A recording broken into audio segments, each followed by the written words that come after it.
Rekan-rekan mahasiswa dimanapun kalian berada, salam jumpa. Kali ini kita akan membahas modul 2, yaitu terkait dengan teori-teori yang mendukung audit investigatif. Rekan-rekan pasti sudah dapat mendefinisikan ulang ya, adanya ancaman, dimensi, dan kategori fraud pada saat kita melakukan audit investigatif. Rekan-rekan harus bisa memahami bahwa ada matrik diagnostik yang sangat penting untuk mengungkap sejumlah penyimpangan yang sudah sering kita bahas tadi. Ya. Penyimpangan itu bisa berupa fraud atau berupa error. Ingat ya, fraud dan error berbeda. Fraud adalah perbuatan yang disengaja, error adalah perbuatan yang tidak disengaja, manusiawi. Fraud itu ada motif tersembunyi untuk melakukan penyimpangan, sementara error itu sama sekali lalai atau perbuatan yang sifatnya manusiawi. Tetapi dua-duanya adalah jadi temuan di dalam audit investigatif. Maka kita harus memahami 3 tipologi di dalam melakukan identifikasi fraud ini ya.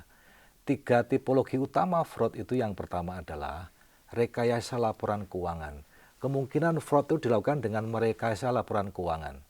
Kemudian yang kedua adalah penyalahgunaan aset ya, atau aset misappropriation. Orang sering mencuri barang-barang kantor bawa pulang ya. Itu adalah penyalahgunaan aset ya.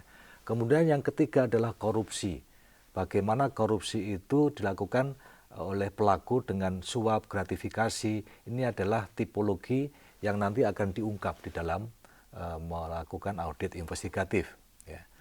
Kemudian dari perspektif teoritis ya, kita coba mempunyai satu landasan berpikir yang kita pakai di dalam audit investigatif itu. Ini adalah transisi dari peluang menuju eksekusi. Kita harus punya dasar ya. Mesin kecurangan itu timbul dari mana? Pertama adalah ada satu kajian kita sebut dengan fraud triangle ya, atau segitiga fraud. Bahwa fraud disebabkan oleh adanya tekanan, oleh kesempatan, ada rasionalisasi. Kemudian ada didukung oleh kajian namanya fraud diamond atau berlian fraud gitu ya. Bahwa 3 unsur tadi ditambah capability, maka seseorang akan berpotensi untuk melakukan perbuatan fraud ya. Oke. Kemudian ada kita belajar spektrum psikologi ya untuk memetakan motif pelaku fraud itu ya. Mungkin karena uang ya, karena keserakahan, mungkin karena ego, dan juga ada ideologi ya. Ada kebutuhan yang sifatnya mempressure, menekan seseorang melakukan fraud ya, dan ada sifatnya keterbukaan yang merupakan kalkulasi rasional ya. Saya melakukan ini nanti paling nggak terungkap ya. Maka itu adalah spektrum psikologi yang membuat orang melakukan fraud ya. Ada ekosistem resiko yang memang harus kita lihat di dalam mengidentifikasi terjadinya fraud itu ya.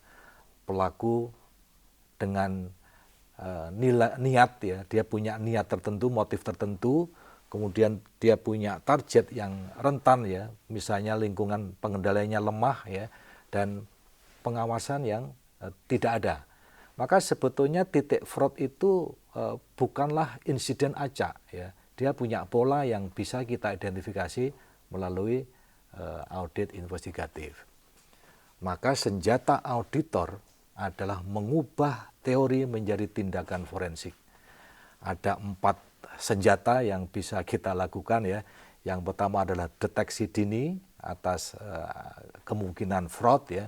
Kemudian strategi pemeriksaannya, dan nanti kita akan bisa memberikan keterangan ahli untuk mengungkap fakta-fakta kecurangan dan adanya transparansi publik karena kita ada di ranah domain sektor publik. Demikian penjelasan tentang materi kedua, modul kedua ini. Selamat belajar dan sampai jumpa kembali.